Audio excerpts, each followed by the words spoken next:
The Virginia Air and Space Center has partnered with NASA's Langley Research Center to create the Planet8899344, a device that enables the staff to teach schools, organizations, and the public about space weather in an efficient and fascinating way.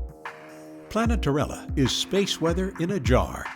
It is essentially the interaction between energy from the Sun with the Earth's magnetic field in a 30-inch bell jar. If you have ever heard of coronal mass ejections, solar flares, radiation storms, or radiation blackout, these are all buzzwords that can describe space weather. However, the most common, and the one the Planet8899344 features, is the aurora. The aurora, more commonly known as the northern lights, is a natural display of light that originates from energy generated deep in the Sun. This energy is released in the form of solar flares, or coronal mass ejections, which eject billions of photons and solar energetic particles into the heliosphere to create the solar wind.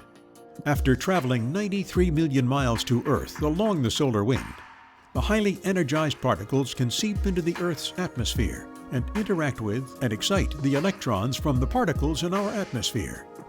This causes light to be released.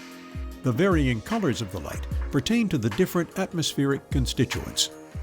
The Planet8899344 is able to mimic this interaction to show viewers the phenomena of the aurora. The Planet8899344 at the Virginia Air and Space Center is the first in the United States.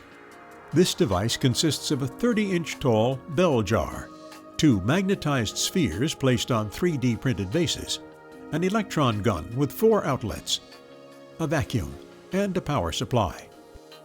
The device works by recreating the Earth's atmosphere about 80 kilometers up and allowing us to see very fascinating displays of light that originate from the Sun. The vacuum pumps down the atmosphere inside the bell jar to a very low pressure. Once the pressure is about 8/100ths of the Earth's normal sea level pressure, the power supply can be switched on. 2 channels for the electrons to run between are engaged simultaneously to recreate the electromagnetic interaction, or space weather, occurring between the Sun and the Earth. In the Planet8899344, one of the ports is positively charged, the other port is negatively charged, as controlled by the toggle switchboard. The electrons are shot out of the negatively charged port, and the electrons are attracted to the positively charged port. This interaction is engaged due to the electromagnetic field existing between the two. Then the collisions of the electrons and the molecules left inside the bell jar excite and ionize the gas. When the air returns to equilibrium, the energy is released as light, or the aurora borealis. In the Planet8899344, the port that is negatively charged acts as the Sun, and the port that is positively charged and receives the electrons acts as the Earth. In some instances, you can actually see the electrons leaving the negative port.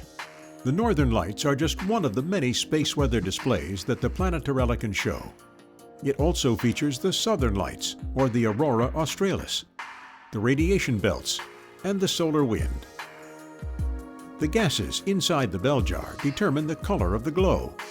Our atmosphere is composed of mostly nitrogen and oxygen, which are the gases that cause the magenta glow we typically see. Other colored glows can be created by putting additional gases inside the bell jar, then pumping down the pressure. One of the gases used is frozen carbon dioxide, or dry ice. The dry ice slowly evaporates in the bell jar as the vacuum pumps down the gas, and this causes a blue aurora. Although the lights of the aurora are beautiful, it is important to remember that when there are millions of highly charged particles floating around in our atmosphere, there are several more severe ramifications. Space weather has the capability to cause major power grid problems by inducing currents, as seen in the October 2003 New York blackout, an event the space weather community refers to as the Halloween storm. The stealthy particles can also obstruct satellite communication signals, which could disable ATM machines, gas pumps, and GPS units.